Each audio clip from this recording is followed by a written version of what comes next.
I don't know if it glitched on your end, but it glitched a little bit on my end. I apologize for that. This is Crash Canon. I am the host, Chris, and I have a guest today. Um, uh, who do I have today? Who are you? Sorry, it was playing through my speakers, messed me up. Go ahead. So good. Hey, Chris, it's Ryan Kelly here. Thanks for having me on the show tonight. Looking forward to connecting and having a good conversation about who knows where the conversation is going to lead, but it's going to be good. Absolutely. Your story is kind of, especially from the last election cycle, it's kind of crazy. I'm not even sure where you'd want to start with it, but maybe we could start with how long have you been Catholic? Your whole life? Your convert? What are you? That is a great question. Cradle Catholic. Cradle Catholic. Okay. Yeah, I was raised in the Catholic Church, and there was a time period when I hit kind of late teens, early 20s, where pulled away, I guess is a good way to say it, and had to figure some things out myself, and went through a little period there of, you try to figure out what it is you got to figure out as people. We all have different stories. We all go through different things. And eventually I found my way back to the church, became very much more engaged. I still, in the whole scheme of things, know very little about the church. There's so much to learn, but my faith is stronger than ever. My wife and my wife actually became Catholic while we were married. The story there a little bit, Chris, is that, we both had a little bit of a rocky past prior to ourselves coming together. And if we didn't figure out a way to find God to be kind of the central point of our marriage and our relationship, we probably would have ended up in a different spot, which wouldn't have been near as good as the amazing marriage that I have now with my wife. But she became a Catholic while we were married, and now we have twins on the way. So we're going to have 8 children total, and we raise them all in the Catholic Church. You guys are absolutely blessed to have such a big and wonderful family like that. We have 5. Our 6th one's on the way right now. Incredible. It's wonderful having big families. Love it. Yeah. Now, I think, didn't you post that you're having a boy and a girl twin? Isn't that kind of unique? It is, yeah. And there's, you don't know what the mix is. And my wife's smarter than this on this stuff than I am. There's fraternal, non-fraternal, and there's a bunch of different things. She sends me all these, she does all this research and breaks down all this stuff and sends me all these long things about, the style of twins we have and what to expect and percentages of certain complications and how to avoid things. And, I'm glad she's super smart. I'm blessed to have an amazing wife like that. And, but we do, we have a boy and a girl, and we've already picked their names.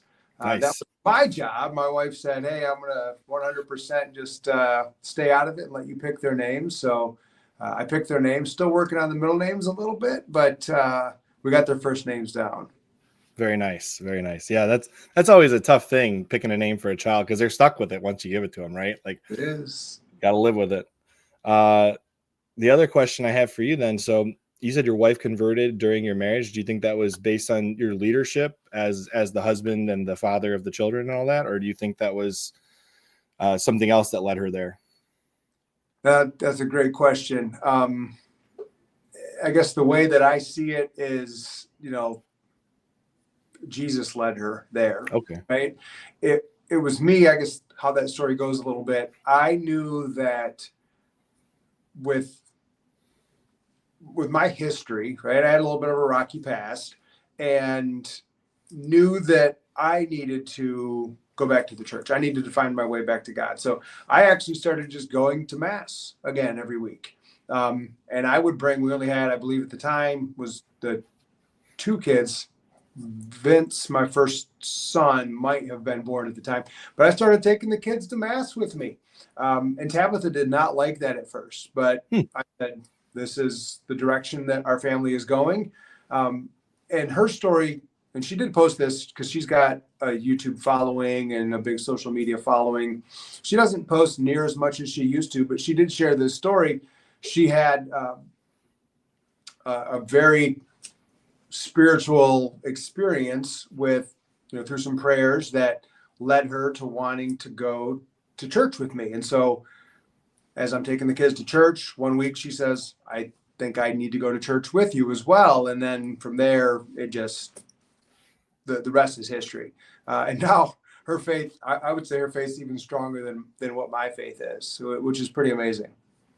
Yeah, it's always important that your wife and you share a foundation. So I'm glad that she was able to find that inside of your family and inside of the church. It's a great feeling that you're all aligned with that. I guess the next question I would have for you, I know this is kind of an easier question, but do you attend more of a traditional liturgy, or are you more of a like the standard modern church? What do you guys go to? We go to the traditional Latin Mass. So, there's, I don't know how many people on here are familiar with all like the Novus Ordo, the Vatican II, and then like the SSPX, and there's the FSSP and some other Yep. stuff like that. We attend a SSPX church, which is the traditional Latin Mass, and we've been doing that since about 2020, I think, is when that started. When the whole shutdown, remember here in Michigan, Whitmer Yep. shut down the state and churches were shut down. You weren't allowed to attend Mass. I actually pleaded with the local bishop that was here in Grand Rapids to open the churches up. I thought, hey, if this is the end of the world, I mean, we should be accepting Jesus. We should be taking communion. And they didn't open the churches. So we ended up finding this other church that was close to our house, that it was a Catholic church. We walk in and nobody's wearing masks. Everybody's getting together downstairs afterwards. And this is like May or whatever of 2020. And I'm just thinking like, hey, why such a big difference? So I've learned a lot. And I know that there's a lot of controversy around the SSPX and, how the whole, we see now in the Vatican wanting to, limit the traditional Latin Mass, and there's a lot of. I will just push back on that a little bit. Pope Francis was limiting on the traditional Latin Mass. Pope Leo has basically said anybody who asks for an extension will get it, but the bishops have to do that. And so like various dioceses are fighting with their bishops on whether or not they can have it or not. But it seems like Pope Leo is a little more open to it than Pope Francis was. Now, I will say though, we are SSPX friendly here on this podcast. I've interviewed Kennedy Hall. He's a big SSPX proponent. But I think it was very valiant that the SSPX kept their masses going during COVID when everybody else was shutting down. I give them a lot of credit for that. You bet. So you guys, that's where you guys attend, is one of the local SSPXs near where you guys live. That's a very traditional liturgy. I've seen some of the SSPX seminary online. It's a beautiful mass. Yeah, it's the 1962 Missal is the one that we follow. Yep. All right. So you used to be, or maybe you still are, a real estate agent. Is that correct? Correct. Yeah, I've been a broker for a number of years, and that is the business that I engage in every day here in the state of Michigan. Yeah, I remember it because you did not really have a political history when you entered the 2022 race. That's accurate, right? Not as far as like being in office or office. I was a planning commissioner, if you want to call that a political position, right? I mean, you get voted in, right? Actually, I was appointed. So appointed. Didn't even win an election prior to that, right? But I was appointed to just a local planning commission. I was engaged in helping out other candidates and stuff like that since 2016, 2015, maybe something like that. Okay. But not as far as like running for office or anything like that. And then, 2020 happened and I was pretty vocal then. I was one of the people that very early on was publicly willing to say, we're not going to do this. We're not going to shut our businesses down. We're not going to lock ourselves in our homes. We're not going to do it. We're not going to do it in America. We're not going to do it. And that led into the gubernatorial election of 2022. Yeah. And it's, big business really benefited from the local shutdowns. And so anytime a local business would stay open, I would try my very best to support that business if I needed to do business with that type of business. Because I mean, really the wealth transfer that happened during COVID was to all the big businesses, and a lot of businesses failed during that. And that's kind of how I wound up finding your gubernatorial candidacy, or your election strategy, I guess, was very refreshing, because you were trying to push for small business.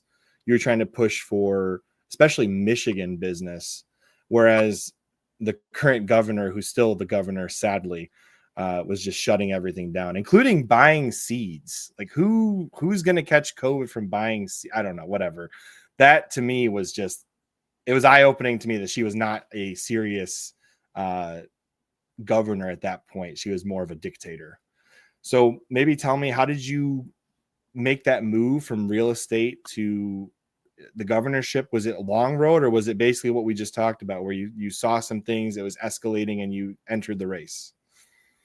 It's a great question, Chris. I think we can tie in some current events to that to kind of answer that question, because I'm not a candidate running in 2026. Okay. A lot of people want me to run. I give you two examples. This is just over the weekend here. I was at two different stores on two different days, one on Saturday, one on Sunday. And at both stores, and I was there for very short periods of time. I went to Lowe's and I bought a snow blower. I needed to get a new snow blower. Yeah, snow was rough over the weekend. It was tough. And on Saturday, I went to the grocery store because I needed to get a couple of things for enjoying dinner with the family. Yeah. And both times I'm approached by people in the store that say, "Hey, you're Ryan Kelly. I voted for you in 2022. Are you going to run for governor again in 2026? Because I want to vote for you again." And so that happens often. And that's great. I get to meet new people. I appreciate, I'm grateful that they supported me then, that they still support me, that people would be willing to vote for me again. And a lot of people have asked me, well, why won't you run? Because you have the whole January 6th story, right? You were a political prisoner. You were put in prison. The Biden administration weaponized the federal government against you. You were pardoned by Trump. You have a big story that would get a lot of controversy and a lot of media attention. And, people liked the policy points that I had, and that, I was unapologetic about the things that I stood for, and I was a fighter. So all of those things, people are like, we need people like you to run again. And I can tell you this, Chris, that, especially like with having twins on the way and just kind of how some things are working out in my life right now, to answer the question, in 2021, when I announced I was running for governor, I felt very much an internal conviction that this is where I'm supposed to be and what I'm supposed to be doing right now. Yeah, that makes sense. And I just don't have that same feeling. And like I explained to people, like very early on, either you're in 100% or you're in 0%. Like, yeah. If you're a candidate and you're like, oh, I'm just gonna, I'm 20% in, I'm gonna announce my candidacy, but I'm not sure if I'm actually gonna follow through. Like, people are gonna see right through that. They're gonna know that you're a phony. They're gonna know that you're just doing it for what? Publicity, because you just love being around people and shaking hands and getting photos, and it's like stroking your ego and all that stuff. People see right through that stuff. And to be fair, if anybody's gonna write a book on their campaign and what they went through, I think you've got one of the best stories to do that with anyway. So like, you could easily do that. So yeah, I agree. The authenticity matters. Sorry, I didn't mean to interrupt you. It's all good. You're valid point. I mean, a lot of people want me to write a book too, right? There's a guy in my office right next door over here that every time he stops into the office, he's here like 2 or 3 times a week. He's like, how far are you into the book yet? But there's a story there that I think needs to be told. I mean, yeah, in American history, right, we have all of these different events that have happened. And over the last few years, there's been so many events. And this is just one example. I was a gubernatorial candidate here in the state of Michigan, and I'm the only other person in the United States that had a lawsuit the way that Donald Trump did against him, trying to bar me from being on the ballot using the 14th Amendment, Section 3, the insurrection clause. It's me and Donald Trump. And you were in the lead when they launched that. I was. When I was briefly, arrested, yeah. I was the leading gubernatorial candidate in the state of Michigan. There's multiple polls that had come out that showed that I had a significant lead. I believe I was at 19%, and I think it was Rinky was next at like 12% or something like that. Yeah. So 5-point lead, 6-point lead. And there was a couple of other polls that, the numbers were fluctuating a little bit. And, Yeah. I get it. It's just polls. But look, I had a lot of support. I had a ton of support. And, I was one of the candidates that did make the ballot. I was obviously actually a candidate. And these articles start coming out that, Ryan Kelly's leading the gubernatorial race. He's the favorite in the GOP primary for the state of Michigan. And the same day that the January 6th Select Committee starts their prime time, we're going to tell the world what happened. We're going to show everybody, the truth behind J6, which was a lie. We all know it was a lie. But January 9th, 2022, they started their prime time show. Was the same day that I was arrested. I was arrested in the morning. Their show started in the evening, 12 hours apart from each other. So tell me that wasn't planned, right? I mean, getting arrested middle of an election cycle when you're in the lead, you couldn't coordinate a worse or better, however you want to look at it, story than that, unless you were writing a screenplay for a movie. It is exactly like a screenplay. You're right. It's like you would tell somebody the story, they'd be like, "No, that has to be a movie," right? The whole arresting me then, it's interesting just kind of how things all lined up. And obviously it was no mistake that they just happened to pick that day. And if you look at, I don't know if you've ever followed this, Chris, that there is an election year memorandum that comes out from the Attorney General. Are you familiar with those? I am not. Which memorandum is it? So it's the election year sensitivities. And this goes back many, many election cycles, many, many attorney generals. And I'll send them to you just so you can look at them. Yeah, I'm curious now. And so what this memorandum says, and Merrick Garland, who was the AG at the time, on May 25, I believe it was just a couple of weeks before I was arrested, put out the election year memorandum, right? It was the same thing that was done previous years.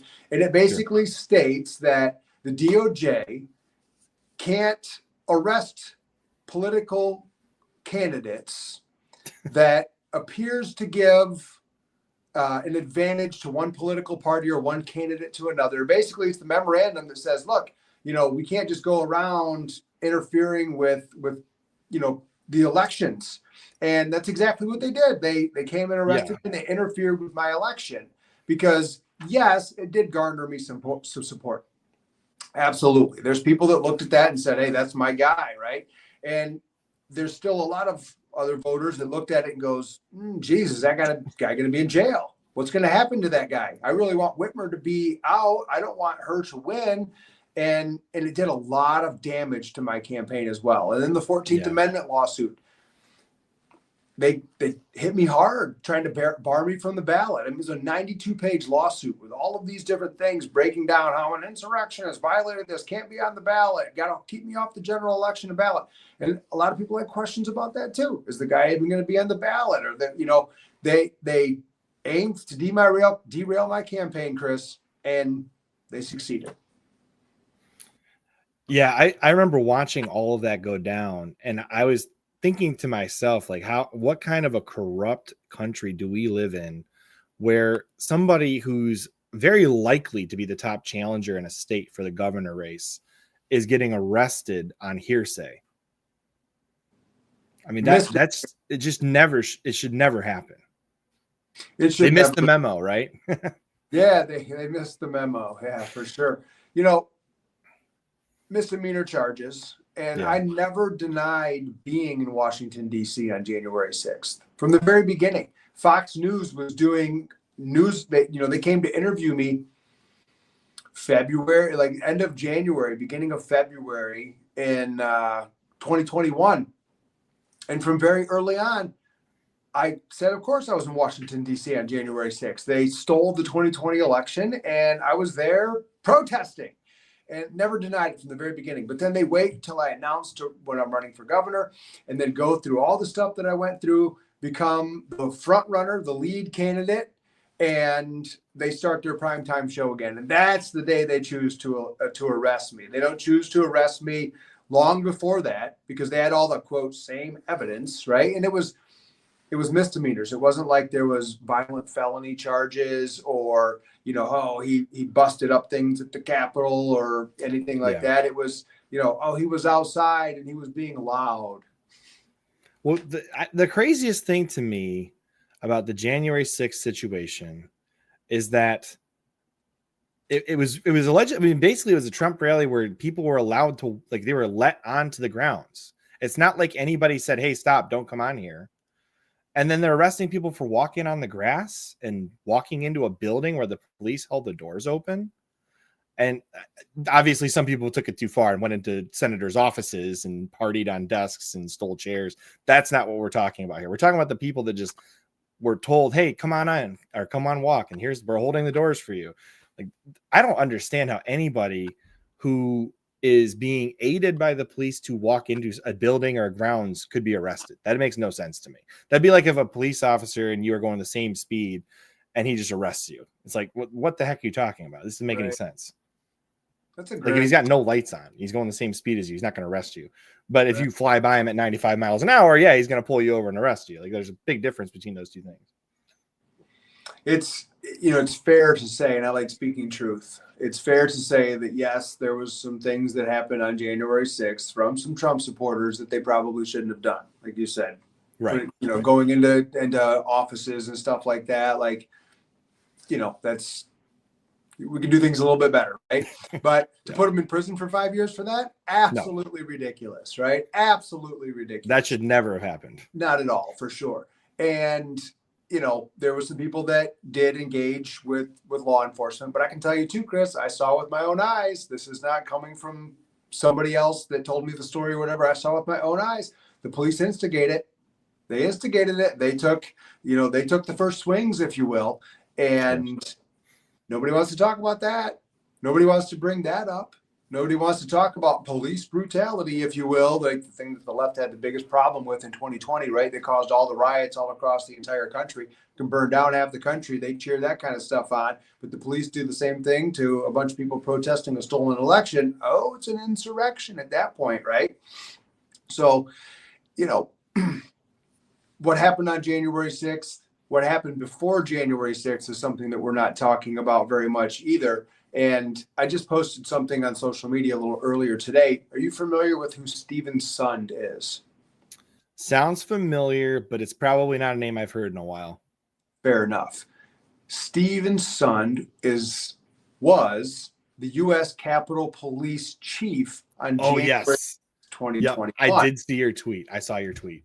So he continues to post about, hey, I want to tell the truth about January 6th. I want to call out what it is that there was things ahead of time that were done that basically opened up the door to what actually happened on January 6th with a lot of the chaos and the security failures, the communication failures.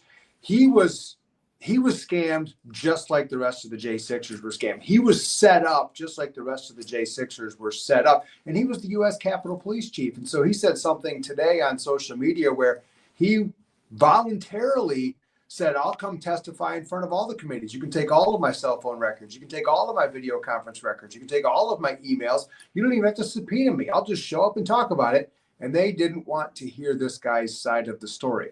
Shouldn't that make everybody go, well, what's your side of the story then? If they don't, has he done any interviews at all? Exactly. He hasn't done any, period?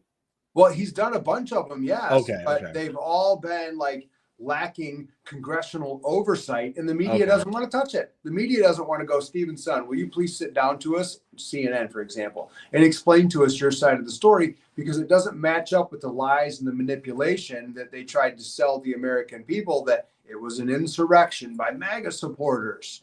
So, what's the story behind that? When do we get to hear this guy's, story front and center about what happened that day, and then ultimately hold the people accountable that were responsible for the security breaches prior to January 6th?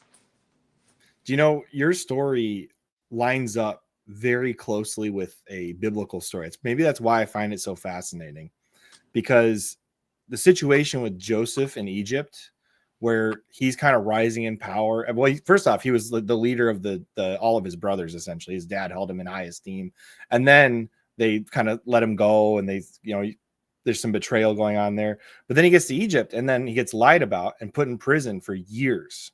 And then when he comes out, he becomes the second in command in Egypt, commanding over all the food and grain of Egypt. And like for you, like you were in the lead, you were doing everything right. You were standing up for the people of Michigan and trying to do what was right for Michigan at the time. And so what do? They lock you up during the election campaign. They trump up charges against you. And then they still make you go to jail after the fact. Like I can't believe after all of what they put you through, they still sentenced you to like 2 months in prison. That was nuts. What was that like for you at that point? Like, what was the prison sentence like for you? I knew that during the sentencing, before he gave the sentence, that he was going to send me to jail. I knew that I would get some period of incarceration, and just the way that the judge was talking, and I don't have the stuff right in front of me, but I have the sentencing transcript and some actual quotes. I mean, the judge said, real close to this, but, Mr. Kelly, you ran for public office and you lied to your supporters. He flat out came and said that I misled my supporters about, the election, about January 6th, saying that it wasn't an insurrection. I misled people that had a lot of support. And I'm just listening to this guy talk and go, holy smokes. Like, you're not even talking about the crime. You're talking about the fact that I ran for public office, that I had a public platform, that I'm lying on Facebook, and that I'm misleading people. And it's like, well, hold on a minute here. Isn't that free speech? Don't I have the right to say those types of things, regardless of the truth or not, right? I'm not inciting violence to anyone. I'm not hurting anyone. I'm just, here I'm just stating the facts, honestly, but quote my opinion, right? And so yeah, he sentences me to 60 days of incarceration, a $5,000 fine, and 1 year of supervised release after I'm released from prison. And leaving the courthouse that day, I'm kind of in shock a little bit, right? Yeah. That, I'm going to go to jail for 60 days, right? But I was kind of expecting it. I mean, just knowing what's happening with all the J6ers, and, at the time, what was happening with all of them, I mean, they're all guilty, if you will, right? Quote, all guilty. Quote, right? Yeah, and I was coerced into pleading guilty. They said they were going to do superseding indictments, charge me with felonies if I don't take the plea deal. So, really, I took the plea under duress. It's like, do you want to face these felony charges, or you want to just take a trespassing plea? So it's like, got a big family. I needed to make the decision that I needed to make for myself and for my family. But, all the J6ers were all guilty, regardless of the circumstances, because it's all. I mean, they were rounding up people that were just posting on social media. Like it got way out of hand. Yeah, like if you were just to lock up the couple people that vandalized offices, I don't think anybody would have batted an eye. But they went so deep and so wide, it almost became like an inquisition, like a woke inquisition. For sure, absolutely, and you're probably right. If there's a couple of people that you said, hey, look, you shouldn't have busted out the windows of the Capitol, right? We're going to put you in jail for 30 days or whatever. Right. It would have looked a lot different, right? It would have looked a lot different. Yeah. Like you said, coming after 1,500 people, putting grandmas behind bars, and people that were. Anyways, we understand all that stuff. But look, going to prison for 30 days or for 60 days, it was pretty wild. They showed up at my house just after Thanksgiving in 2023 and said, hey, I needed to report to Oxford Federal Correctional Institution, a federal prison, right? It wasn't a county jail. They sent me to a federal prison. And is it because the crime was on federal property? Is that why they did that? No, not at all. Because, it's because they wanted to, quote, send a message to me, if you will. Sure. Normally in those circumstances, so like federal courts will have like relationships with like local county jails. So Mhm. my attorney and many other people thought that I would have just served the 60 days in like Newaygo County Jail or something like that, which is who they kind of partner with on a local level, is the Newaygo County Jail. Sure. But they sent me to Wisconsin. They sent me to just north of Madison, about an hour to the federal prison that's out there. And so I How had to far is that drive. from your family? It was hard. No, Absolutely. no. How far was that from Oh, your how family? far? Yeah. Like 7 hours. So they can't like even visit you during these 60 days, really. No, not really. It would be very challenging and difficult for them to visit me during those 60 days, based on distance wise and Yeah. some Yeah. other factors and all that kind of stuff too. And there's, getting visitors in prison is not an easy thing anyway. Sure. But yeah, they sent me to a federal prison, which is really unheard of for a 60-day sentence. But they wanted to send a message. They wanted to show me, hey, we'll stick you in a federal prison. And so, yeah, I had to drive myself there. My wife and I woke up at 2 o'clock in the morning and we drove over to northern Wisconsin so I could walk into a prison and she could drive back home. That's awful. I cannot imagine what kind of duress that would put on your wife, on you, on your kids. That's crazy. It's tough. Very, very tough. Psychologically, very difficult for my wife, especially. From my perspective, I'm a grown man. Yeah. It's not that you don't want to go to prison, but on the flip side, if that's something that you have to live through, you figure it out, right? You get through it. Yeah. As a man, you can do it on your own, but like with a family and all that, even if you're okay inside the prison physically, you have to be concerned about your family outside. Big time. It's hard every second. I mean, you literally are completely helpless. You were locked in that place and there's no getting out. Yep. You are very limited on the things that you can do. You have only a limited amount of phone calls that you can make. Everything that you do is monitored. Everything that you do, and you have no rights in there. Yeah. So, if they want to search you, if they want to come look through all your stuff, if they want to, whatever they want to do, you're totally at their mercy. And it's not a good place. It's not a good place. You don't want to be there for sure. But you know what? I'm going to change the tone of the conversation here a little bit. And I'm going to talk about the 4 cardinal virtues, because that's a core component of our faith. And one of the cardinal virtues is fortitude. And it's a cardinal virtue for a reason. And we have to understand that the difficult things that we go through, you have one of 2 paths to take. And it's your only choice. You can be, oh, poor me. Oh, it's so bad. Oh, this has got me down. I'm so sad. I would fill in the blank with do whatever, but Yeah. this situation happened to me and now it's so terrible. Or you could say, you know what? This is going to make me stronger. This sucks, but this is going to make me stronger. I'm going to become better. God, what are you showing me through this to make me a better person, to build my character, to make me stronger, to help me communicate better to other people, how they can build strength in their life? And that's the path that I chose. It made me stronger to go through those things. It made my family stronger to go through those things. Was it hard? Absolutely was it hard. Was it damaging in certain ways? Absolutely. But we're all damaged in certain ways. But it made us stronger, and it built the cardinal virtue of fortitude inside us even more. Were you did you guys get any kind of prison ministry while you were in there? Did you get was there any priests available or anything like that? There was a chaplain. I'm just curious. Yeah. Yeah, but there was nothing really like that. I asked him if I could get a rosary in the 1962 missile, and I forget what he responded with, but I'm like, zero help. Okay, never mind.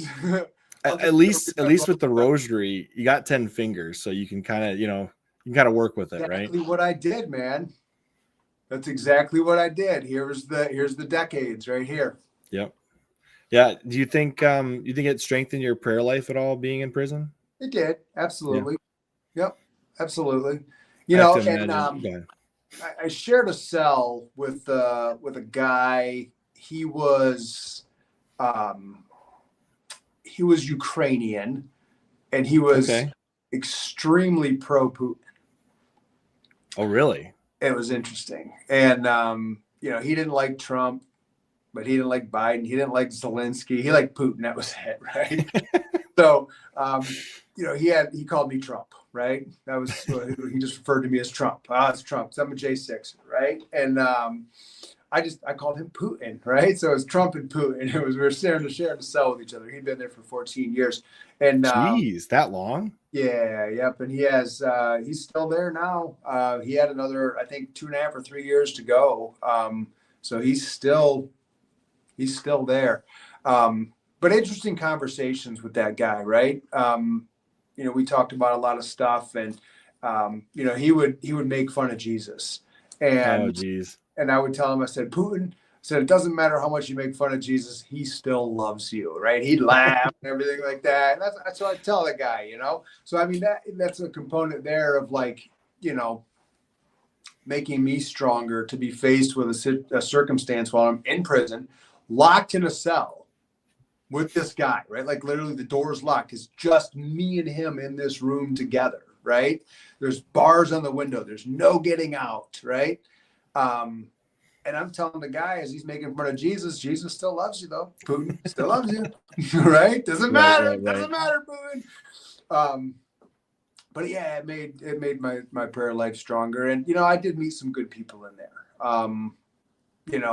And I avoided a lot of people too. And it's an interesting thing too, like when you get in there too, Chris, like you're surrounded by people and they want to ask you some questions. They want to know if you're a snitch. Can I see your papers?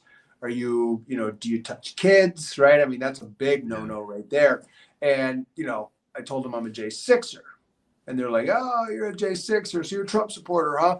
And they're like, oh, were you beating up cops? I'm like, no, I just, was outside of the building. And they're like, well, Trump 2024, right? uh, so I was kind of, nobody really gave me a hard time, right? Because I'm a J6er, so I was kind of Yeah, cool. because effectively, you really didn't do anything, Right. other than being there. Right. There's no real reason for them to want to beat you up or anything. Like if you were a pedophile, on the other hand, it'd be like, okay, this guy is going to need some lumps. I've heard that a lot. A lot of prisoners do not like pedophiles. Not at all, for sure. Not at all. Like that is the big no-no. Is where it should be, right? Absolutely. I agree. It's like an extra punishment for those people. It is, and it's, not to dive too far into this because I don't know how interesting this is for people that are watching, but like everything's very segregated in prison by race. Okay. And if you're a pedophile, it doesn't really matter, right? But you get your own tables over there, and if there's not any room at the table, you just stand up and wait. Because even if there's open tables, open seats in other places, like pedophiles can't sit with all of the normies, if you want to call them that, whatever it is, right? But it was just really interesting to see kind of how segregated prison is by race. And it's not that black and white people or Latino Mexicans, or whatever. It's not that you guys didn't get along. It's just that everything was all segregated. You all have your different sections and different places and everything. Because they share. It's because I mean, honestly, people are so afraid to talk about this. Different ethnicities, they share, like generally speaking, they share culture with people of the same ethnicity. It's because they either they came from the same place or they've lived in the same community for a long time. And so you share a foundational piece of your life with those people. Right. So it just makes sense to me that would be the case. And it very much is. And geographical regions as well. So, even amongst the white guys at the table, it's like, well, if you're from Michigan, you sit with the Michigan guys. And if there's no Michigan guys around, then people from the Midwest. And it's just really interesting. But, not a good place that you want to go. But, that being said, I lived through it. And, it made me stronger in a lot of ways, but it was wrong. And, life isn't fair at the same time. Yeah. but it doesn't mean that there's not people that need to be held accountable for a lot of the things that happened around and leading up to January 6th. I mean, look at the pipe bomber story, Chris. That was nuts. Although Good though it is, there's a more famous story than that we found out was basically all driven by the feds. I'm sure you know which one I'm talking about. Which story? The fake Whitmer kidnapping story. Oh, of course. Yeah. That was nuts. How that just kept unraveling into like, well, the FBI basically coordinated it and entrapped the people that were with them. It's like, wait, what? Yeah. I mean, that was the first eye-opening case during like the last cycle where it was like, hold on, did our federal government really do this? And it's like, geez, you know, I can't wrap my head around somebody could do that, but I think they get kind of this psychosis. I think that is the best way to describe it. They think they're doing the right thing, and so they convince themselves they're doing the right thing, and then they get so deep into it they can't back out of it. I think that's what happens. I really do. I agree that they think they're doing the right thing, maybe, or they don't think they're doing the wrong thing. Sure, that could be it too. You look at the corruption that happens in Washington, D.C., like a lot of the insider trading and some of the, funneling money through these NGOs and, back into campaigns. And I think I believe that there's some of these people in Washington, D.C. that think that, well, that's just how we do it in Washington, D.C. Like they don't see it as wrong. They just see it as how they do it. It's like you're inside the system, right? They're inside the system, and that's how they play the system. That's how we do it, right? It's how the system works, right? They're just playing along with the system that they created. And, obviously to, everybody else in the entire country, I mean, you're getting screwed over. I was just watching something a minute ago, before the show here, talking about how, the funneling of taxes back through like the SNAP programs and all that stuff, and how that feeds back into the corporations. And, that's like an additional corporate welfare as well as a welfare component. And, I won't dive into all that stuff with details and everything, but, a lot of, people are getting screwed over around the country, and that's just, how they do it in Washington, D.C. And I think if you look at a lot of these Whitmer kidnapping plot things and, the J6 stuff and all of that, it's like, they're just playing to win. And they don't care whose lives they destroy in the process of it, right? I mean, they tried to crumble my life, and they damaged my family's life. Yeah, there was damage there. There's damage that will remain. And there's a lot of J6ers that, they damaged and destroyed their lives. I mean, I know a lot of guys that their wives left them. Over the J6 situation? The J6 situation, because they got sentenced to prison for long periods of time. Or, there's another guy that, he ended up not even going to prison because he was pardoned in time, but his wife left him just because of all the charges. Jeez. And they had kids together. That does show how much of a cultural divide there is, especially amongst married couples. And this no-fault divorce situation with that kind of stuff, I mean, it has literally destroyed families. For sure. I really struggle to understand how we've lost the idea of what the sanctity of marriage is over the years. People divorce left and right like it's no big deal. It's like, this is not just another relationship. You have committed, at least if you've done it the right way, you've committed in front of God to this person for the rest of your life. You know what I mean? It's become very easy for people just to, if I don't feel like it anymore, just switch it up and make a change. It's really sad is what it is, honestly. It is very sad, absolutely. And there's a lot of contributing factors. Some people do, adultery is a bad one. Yeah. There is components where things like that happen, and that setting that aside, there's many of them. That's kind of like abortion, right? Where it's just a convenience thing for people. Oh, well, it's like 99% of abortions are convenience based. For sure. Absolutely. Which it's like, so even, and the thing is, when you tell somebody who's pro-abortion, okay, so what if we grant you these extreme cases? Would that be okay? They always say, no, that's how you know they're not in it to actually have a conversation. They just want it the way they want it, and they will not let up. Yep, absolutely. Yeah, it's it's a women's rights thing. to them. And it's a Marxist thing, but we don't want to talk about that. yeah, absolutely. And as we continue to kill off our babies, there's a population decline that's happening. Yep. And you and I guess our families, we're not contributing to the population decline. We're continuing to multiply, be fruitful and multiply. But I do think that the pendulum is going to swing back the other direction. I do, because look at what has happened with a lot of the Democrat policies, with men and women's sports, with pushing for kids to be transgender. You can pick your gender. Gosh, that is horrible that that's even happening at all. Totally. Let alone to adults, but to children. Holy cow! Like, agree that. And again, it's like the pedophilia thing. I mean, doing that kind of stuff to children. I mean, that's a crime that should be punishable by only one thing, and that's death. Jesus says that it would be better if they had a millstone tied around their neck and launched into the sea. Isn't that how it kind of goes? I kind of agree. Not gonna lie. Yeah, absolutely. It's a horrible crime. So, but the direction that the left has pushed so far left, a lot of common sense America. I mean, look at Trump won by a large margin last time. Yep. And I think the left has overplayed their hand, and I think they've overplayed their hand with the abortion as well. I think that pendulum's going to swing back the other way. Maybe not all the way back to how I'd like to see it be. It would just be unthinkable, but swinging back the other direction pretty far would be a good thing, right? I mean, absolutely that go back where people are a little bit more respectful to their bodies. I mean, I can't imagine how much someone has to disrespect themselves to want to do that in the first place. But without getting into all of that argument there of how people think about all that kind of stuff, I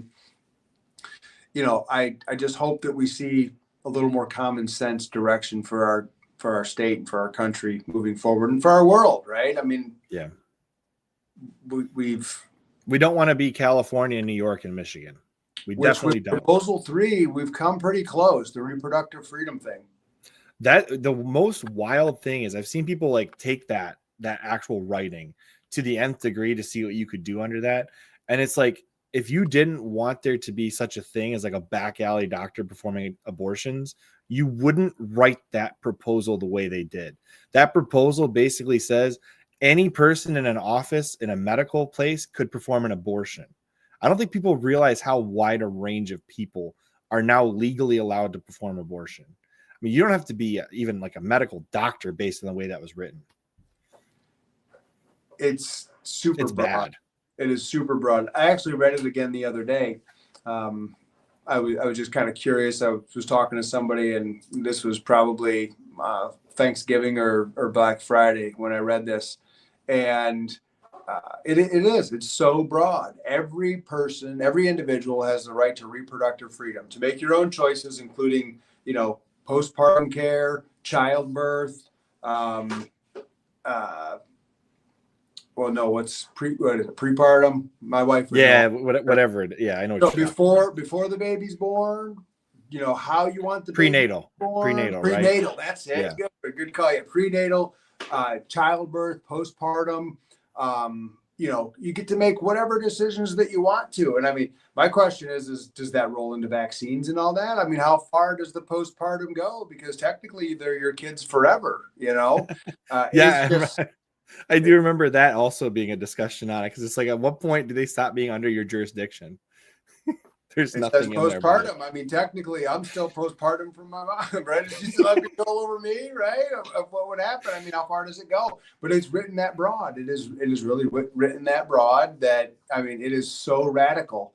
There's really no limits to what it says. Now, what do the courts agree on? I mean, if you bring up some of these things, because here's a point for you. And I was talking with another candidate for governor the other day about bureaucracy. Switch gears here just a quick second, and I'll come right back to that. But we talk about presidents only having 2 terms, governors only having 2 terms. Bureaucrats get unlimited amount of terms. They can be there indefinitely. You never know their names. They pull those strings as much as they want. We were looking at wanting to enroll my daughter in an online public school thing that they had as like a secondary class. Thought we would take advantage of it. We had a friend that used it because we homeschool our kids. We had a friend that used it, gave good recommendations. Well, they needed our vaccine records. For an online school? Yes, they needed our vaccine records. So, we basically told them, none of your business, right? It's an online school. We're not even leaving our house, so none of your business. And they said, well, we just need you to go to a doctor or whatever and get some form filled out. Well, the law states, here's the interesting thing, Chris, the law states, and this is Michigan MCL, that a parent can exempt their kids from from the vaccines by just writing on a blank piece of paper that you exempt, your kids from this and that you're not going to disclose anything and send that over to them. I even cited to the school the MCL. I copy and pasted it, gave the link to it, said, here's what the law states. They came back to us and said, well, it's the Michigan Department of Education's policy, the bureaucracy's policy, that you need to go get this additional waiver filled out. And so I said, let me talk to your boss. So they sent it over to the boss. I said, here's the Michigan compiled law. Here's the law. Here's my little waiver that it fulfills everything in the Michigan law. He said, the bureaucracy has a different policy. We need you to fill this out.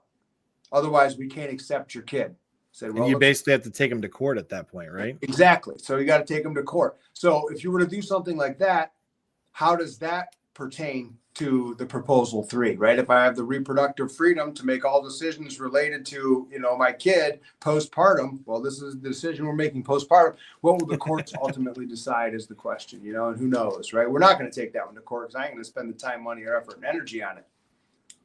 The funny thing about what you're talking about, the other half of this that nobody's really talking about, but it's a huge deal, is the policy amongst most of the hospitals in Michigan is that at 12 years old, your child can make all medical decisions without you even having a part of it, unless they sign a waiver that says my parent can still be involved in my decisions. Ain't that wild? It is extremely wild. I've looked into this and I've asked every doctor's office for my own children. And I've said, hey, do you guys follow this policy that like U of M and this and that follow? Or do you guys still follow the actual law that says they're my child until they're 18? And all the ones that we've continued on with are like, no, your child's yours till 18. Like you will be part of the conversations. And this is how it's going to go. It's like, okay, I will not let my child go to a doctor's office where they got to sign a waiver at 12 years old. Because all it takes is a stupid, stubborn child to be like, nope, I don't want my parents. And it's like, child, you don't understand what you're signing away here. Okay. You know what I mean? Yeah, we even had a dentist one time. This was for one of our young kids that was under 5 and needed to get a little bit of work done on their teeth. And they're like, oh, we're just going to take your kid back there without you. And we're like, yeah, that's not going to happen. And they're like, well, it's office policy because the kid, whatever says, well, we're just going to leave then. And they're like, huh? So yeah, this is not going to happen. We packed up and left, and we went and found a dentist that would let us be back there with our kid. So yeah, to your point there, and that's parents that need to be willing to speak up in those instances.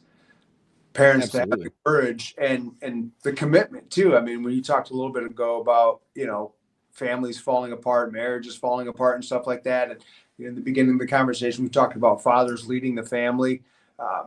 We have to be willing to stand up for the stuff that we believe in and speak up, right? You don't got to be a jerk about it. Right. But you need to be willing to step in and if somebody's like, oh, we're going to take your kid back here and they're going to sign these papers without your consent. No, you're not. And we're going to go ahead and leave now. And that's maybe where proposal 3 can come in for us, right? Because now if they violate proposal 3, right, you could sue the hospital into oblivion, right? Because they took away your reproductive freedom rights. Yeah, they took away my postpartum rights on my child. Meanwhile, I'm the dad. The postpartum rights are probably the mom's, honestly, but whatever. Hey, and that's when the father can lead the wife to say, you say it then, right? You tell them. Oh man, that's But funny. Yep. that's the interesting thing, because it technically doesn't say male or female. It doesn't say, it just says every individual has the right to reproductive freedom. So, I brought something like this up. This is completely silly, but I brought this up because after the gubernatorial election in 2022, I formed a committee to help fight against the ballot proposal, right? A ballot initiative proposal, so I could market against it and everything like that. But I brought up a point too, and I was pointing this out on the video. Technically, if a father wanted to say, "Oh, I can exercise my reproductive freedom, I can make all decisions," I'm not taking care of the kid. I would prefer to have an abortion. And so if she chooses to keep the kid, I'm choosing to not be involved with it at all.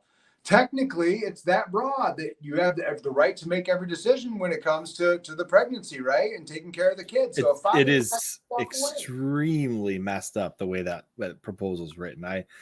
I can't, like, if people actually thought, instead of just having these like broad statements, vague explanations, like this law allows abortion and you can do whatever you want with your body, and instead it would say what it actually does, which is an insane, huge, ready for litigation style policy. I don't think a lot of people would have voted for it. People were so blind to everything else that was coming out of that they just said, I want abortion, I will vote for this. Kind of like the marijuana laws. It was like people wanted marijuana so bad, they just voted for it. Right. They didn't Comes think off about with a any of the realistic way. repercussions. Yeah. Yeah, they didn't. And here's the thing with those ballot initiatives too, right? They changed the Constitution. Right. And, should we be able to change our Constitution here in the state just by, going around and collecting signatures and marketing something that you're not even given the full story? I mean, that's democracy for you right there, right? Yeah, 51. it disables the republic that we're intended to be governed by. Absolutely, it does, for sure. And you go around just on a whim changing the Constitution. Oh, we're going to change the Constitution here. We're going to change the Constitution here. And 51% of the people tell the other 49%, how it's going to work. And, all you need to do is lie to, every, 51% of the people. If you can get 51% of the people to believe, you get your way and you get to control the masses. And people were not told what Prop 3 or Prop 2, right? The ballot initiative to change our voting structure. I mean, look at how that worked out for us. Yeah. But I would love an electoral college in Michigan. I'll be honest. I'd like to take away some of the ridiculous antics that Detroit gets away with every single election by instituting some kind of an electoral college in Michigan. I think that would solve a lot of our problems. That's a great point, Chris. And I love that idea. If we were to look at it by county, that there's a certain number of, like you said, electoral votes, just like with the states. Because, I mean, Detroit decides so much of the elections around the state. Yep. So it's like, what representation does that bring to the UP? Almost none.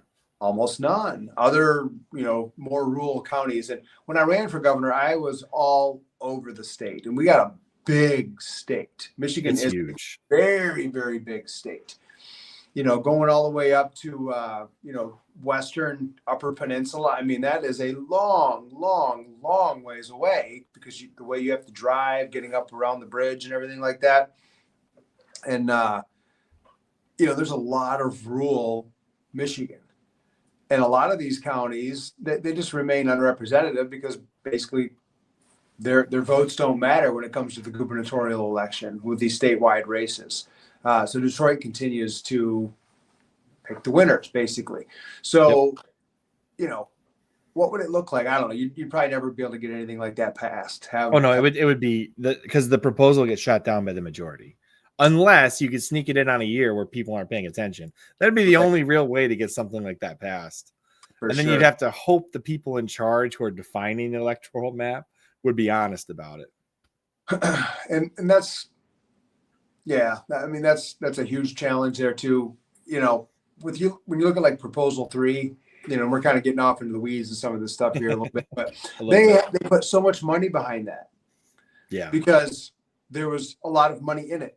Abortion is a profitable industry. Sadly, it is. Yes. Sadly, but and that's why they wanted to get it passed. That's why they wanted it so radical, because it makes money.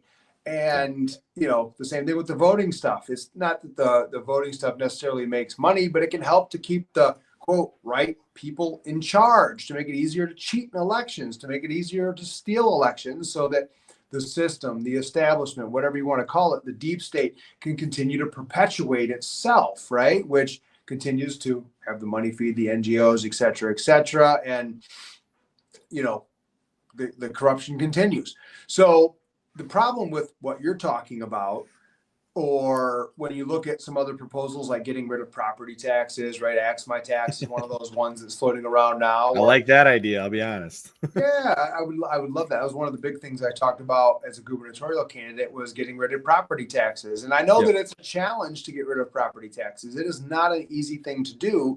You don't just snap your fingers, oh, property taxes are gone. There's a process. You have to do it the right way. And it's hard, but it doesn't mean it can't happen. But see, the thing is that there's not a lot of emotional money tied to that kind of stuff. Yeah. So, getting people en masse to come and sign the petitions and then go out and vote for it, and then have the money behind it to market it. They put so much money towards Proposal 3. Well, So Prop 3 had more money than probably Whitmer's campaign behind it, honestly. sure. Exactly, because they wanted to keep that abortion money train flowing. And so that's the other problem too, is that, like it, love it, or hate it, but that kind of stuff takes money, and not just a little bit. Oh, we're going to throw 250K at it. No, you need to throw 25 million at it to get something like that passed. And just sadly, a lot of that stuff doesn't get funded the way that it needs to in order to change. All the bad stuff that is corrupt money is the stuff that gets passed. Honestly, what I've seen, the strategy, at least from the Democrat side, they're not exactly trying to win on their own ideas. They are looking at which proposal is getting the most support, and they're aligning with that proposal on the ballots. Like Leah Whitmer, she literally said, "I am the abortion candidate" when Prop 3 was on the table.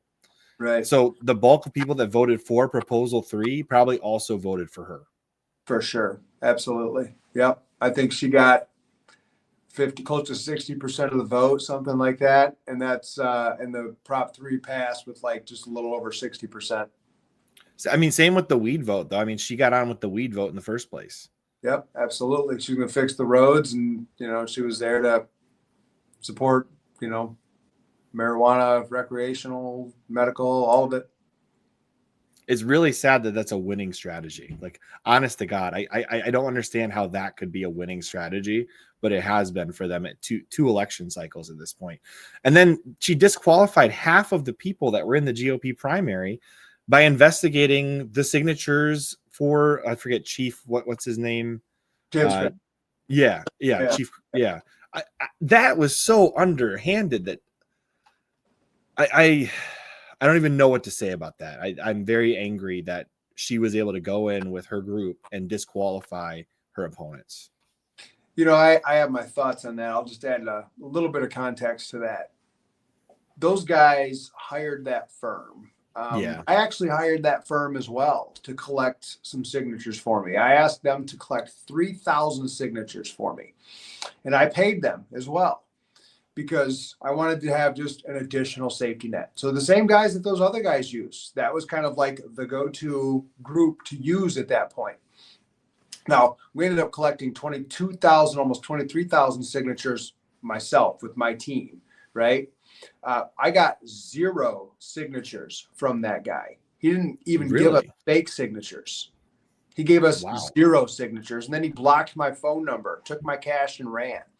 So those other guys, they hired this guy to collect all their signatures for them, which, hey, that's an industry that, I mean, it's a thing, right? People collect these signatures. They get paid to do it. It happens. And they trusted this guy to do it. Now, here's where there's a little bit of an issue for me. As a gubernatorial candidate, and none of us are perfect, right? I don't blame, I don't say these guys are bad people for this or whatnot. But anyways, at the end of the day, if you don't get on the ballot, you are not actually a candidate for governor, right? So it's their job. The buck stops with them to make sure that those signatures were valid. Me Mhm. personally, I looked at every single sheet that we had signatures on. I looked at all of them. I took an afternoon and I looked at every single one to make sure that there wasn't anything that was wrong with the sheets, that they were all filled out properly. And you can go through them pretty quick, right? And you can look at the Yeah. signatures. Do they all look different? Are any of them like with the wrong ink or sloppy or messed up that would be rejected? I went through and looked at every single sheet because I knew that I'm not a candidate if I don't get on the ballot. Those guys never did that. They Well, just boom, you take care of it, you turn in the signatures, you do the thing, right? Is that how they would govern as well? They're not going to read the bill before they find out what's in it. They're just going to sign it and pass it and move on, right? They needed to do the auto job. pen, auto pen. Auto pen, exactly, right? So, I know, it was Craig, James, James Craig, Perry Johnson, Donna Brandenburg, Michael Markey, and Michael Brown. They all got caught up in that. But they didn't take the time to look at the signatures, right? If they would have taken the time to look at the signatures, they would have looked at it and said, all these look the same. Why do all these look the same? Why do I have a group of signatures that all look the same? They could have done something about it, but they didn't. But anyways, it was caught by the Secretary of State. They were disqualified. Whether that guy was hired by the Whitmer administration or whatever to do that, I don't know if that was part of it or if it was just some rando. But nonetheless, they didn't get on the ballot. And,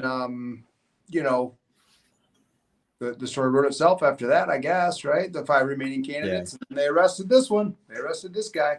Well, they arrested you. They set up debates where they were trying not to let you attend by requiring the vax or whatever else they were doing. That was nuts.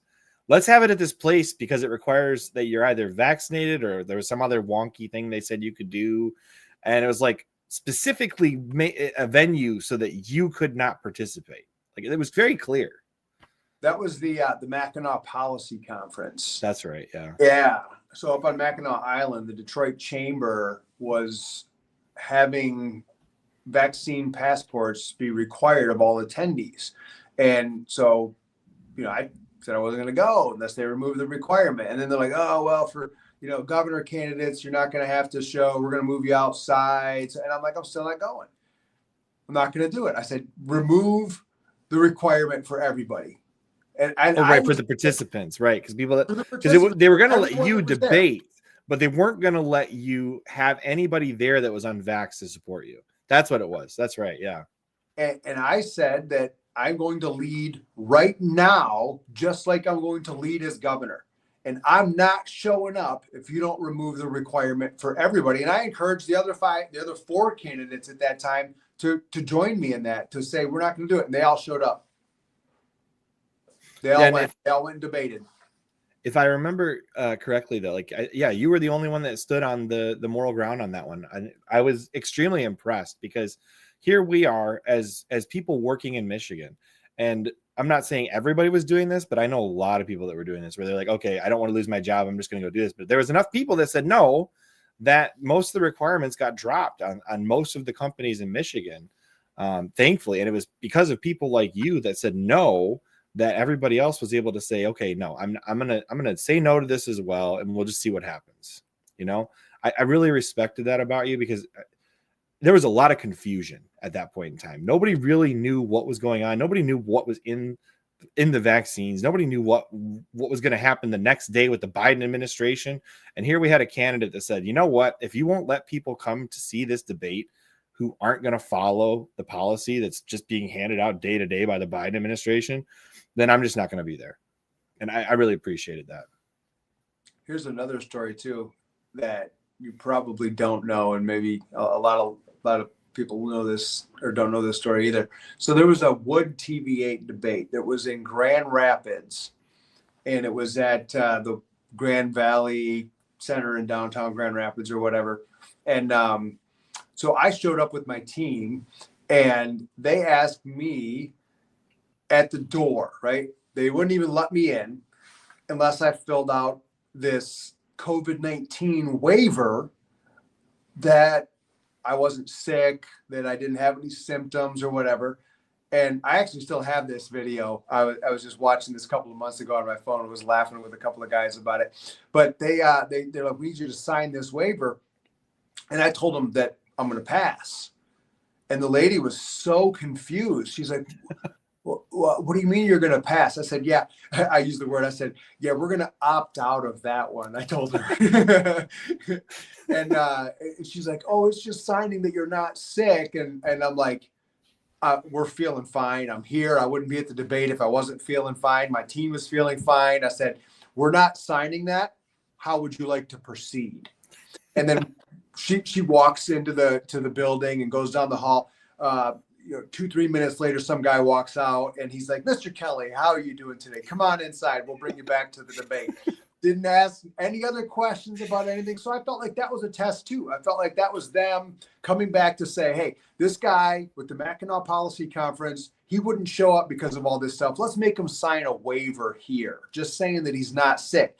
And they're like, the guy won't even do that. He's not even going to sign away. No, I'm not, because it's stupid, because it's dumb. And we're not going to be idiots. We're going to be smart people moving forward from now on. And I'm going to lead this state in the direction like that I'm doing now. And so I stand on principle now. I stand on principle later.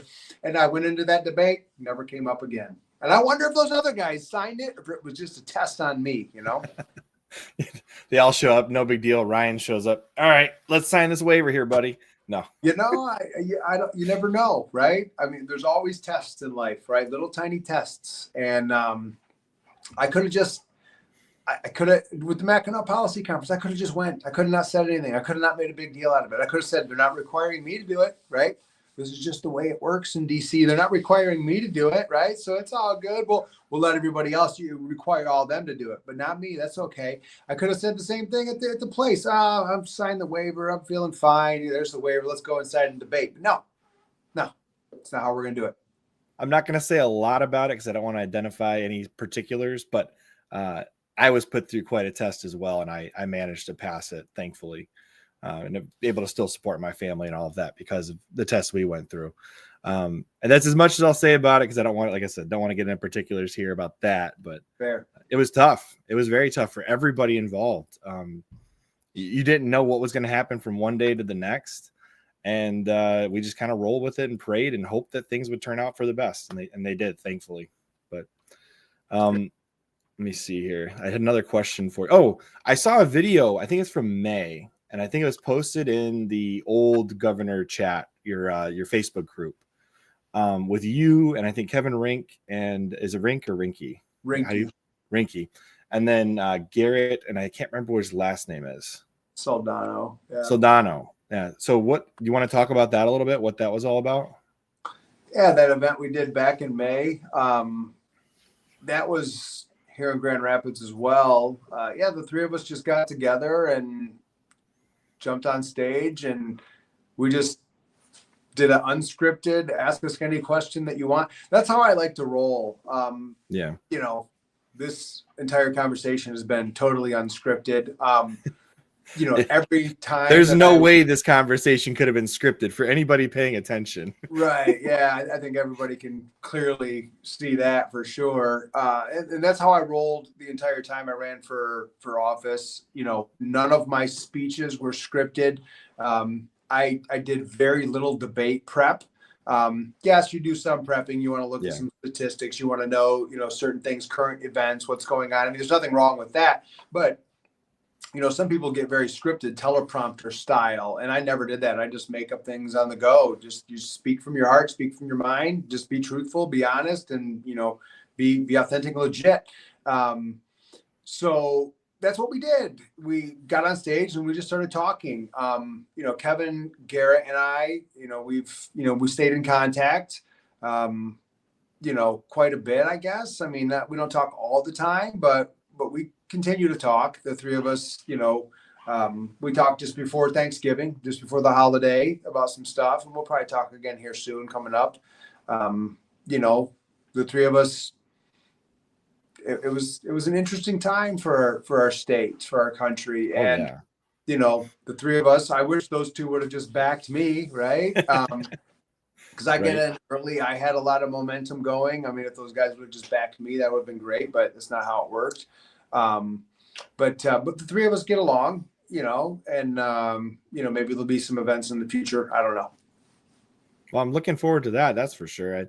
And I do hope if you do get an inkling of, or a conviction again to, this is probably a poor word to use here, but if you feel convicted to run again, just for the record, based on your previous campaign, I would vote for you again and again and again and again, because I really respected what you were doing. And I respect the fact that we share a faith, same faith, the Catholic faith, that is. And we have the same beliefs on a lot of this stuff, especially when it comes to politics. So if I had to ask you one more question, there's one more thing I did want to ask you about. Maybe more of a comment, but the fact that you didn't get the pro-life nomination, I mean, that drove me nuts, because clearly everything you communicated was pro-life. I don't understand how that happened. Money. Yeah, I mean, fair enough. I that whole campaign blew my mind, because at one point I was like, there's no way that anybody could challenge you on the pro-life, and then all of a sudden the nomination goes to, or not nomination, but the what's the right word? Endorsement goes to Tudor Dixon. That blew my mind. I was like, really? You're gonna give it to her over the guy who's been championing pro-life cause his entire campaign? That didn't make sense to me.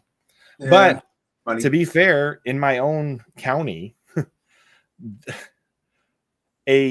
somebody of an LGBTQ plus persuasion, we'll say, got a pro-life endorsement from the same organization. I don't understand how their whole process works. It doesn't make sense to me.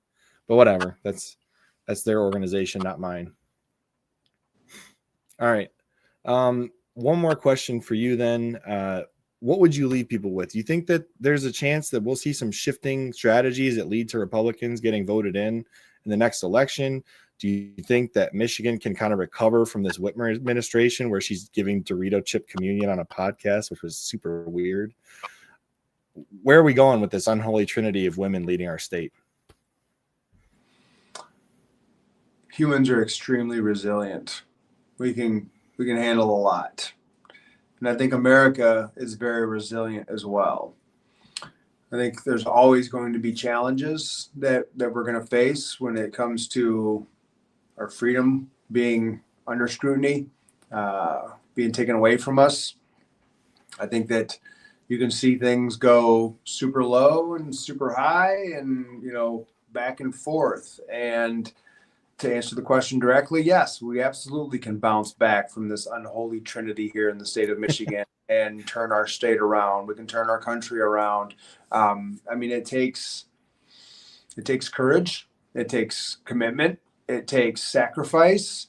And what that looks like now with the right candidates, I'm not so sure 100%. I do have one specific candidate that I'm looking at right now that I think is my favorite, but I'm not going to talk about that just yet.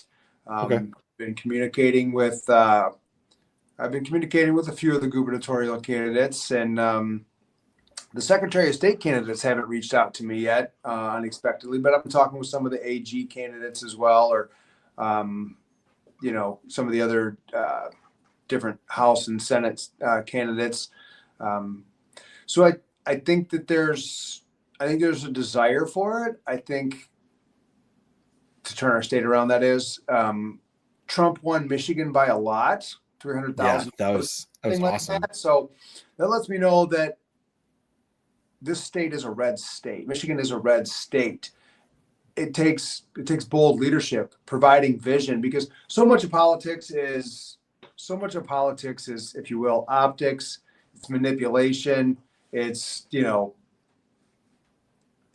let me find an emotional topic that I can talk about that'll get people to donate money, right? Donate $5 today. You too can fight against, radical leftist or, extreme right wing, blah, blah, blah, or whatever. Chip in $10 today. It's quadruple matched by some magical, whatever, somewhere off. And you know what I mean? So it's like there's so much of that. And people can see right through it, right? I mean, people, yes, they still donate to, they still vote, but it's like they can tell they're not authentic. But when you have someone who's authentic, somebody that you're like, I'm excited to vote for that person, right? And I mean, that's why Trump won by so much. it helped that Kamala Harris was just an awful, horrible, terrible candidate. But at the same time, not only did she not even get voted for in the first place because it was supposed to be Biden, but we're no kings, guys, no queens, no king, no kings. They're not talking about the queen, right? You can have queen, and that's a whole thing all in itself. But I don't know exactly what it looks like. Finding the right people that are going to be bold enough to make those changes. I mean, we've done a lot of damage here in the state of Michigan, and turn that around is going to take a culture component too, because culture always influences politics. It's always downstream. So, if you got crazy culture over here, when those people get involved in politics, they bring that crazy culture with them.